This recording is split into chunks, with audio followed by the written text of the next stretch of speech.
Bonjour à tous, j'espère que vous allez bien. On se retrouve aujourd'hui pour une leçon de mathématiques. Vous allez voir, c'est pas très compliqué parce que ça va dans la logique de ce qu'on a fait avec les mesures de longueur, les mesures de masse et là on va passer aux mesures de capacité. Alors, qu'est-ce que c'est les capacités? En fait, c'est les contenants liquides. Ça va être majoritairement des litres et des centilitres. Mais vous allez voir dans la logique, c'est un peu la même chose que les masses et les centimètres, juste c'est une unité de mesure différente.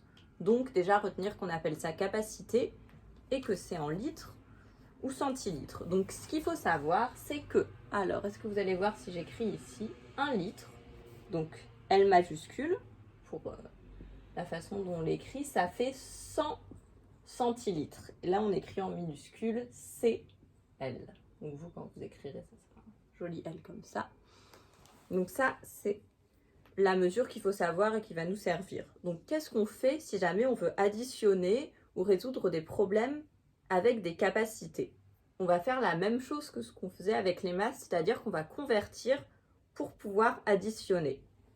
Par exemple, vous avez un calcul où il faut calculer 4 litres plus 50 centilitres plus 25 centilitres. Hop, égale 3 petits points. Donc, pour pouvoir les additionner, il faut qu'elles soient toutes ces mesures soient dans la même unité de mesure. Donc, on va toutes les mettre en centilitres. On sait que 1 litre, ça fait 100 centilitres. Donc, l'opération mentale, normalement, on sait multiplier avec des 100, mais on peut l'écrire si c'est plus simple. Du coup, 4 litres, si 1 litre égale 100 centilitres, il va falloir faire 4 fois 100 pour arriver à la mesure en centilitres. Donc 4 fois 100, ça fait 400. Donc ça nous donne 400 centilitres. Et là, on rajoute les 50 centilitres et les 25 centilitres. Et ça, vous devez savoir le faire. 400 plus 50, 450. 450 plus 25, 475. Donc le résultat, c'est 475 centilitres. J'écris un petit peu trop gros. Donc voilà, je vais vous expliquer les exercices qu'on va faire. C'est des exercices assez simples. On va faire pour l'instant des exercices juste de calcul.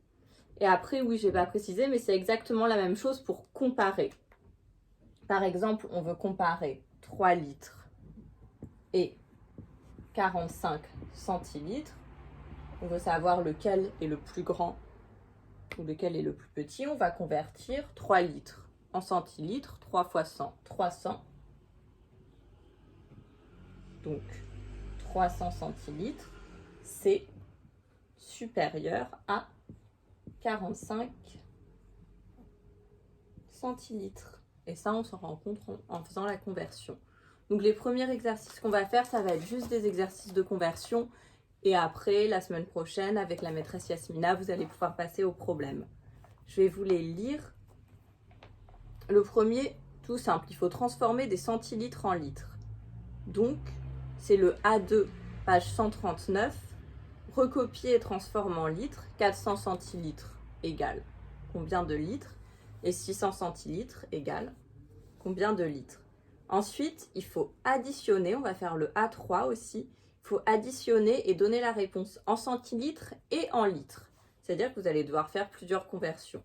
Le premier calcul, c'est 50 centilitres plus 50 centilitres plus 20 centilitres plus 80 centilitres.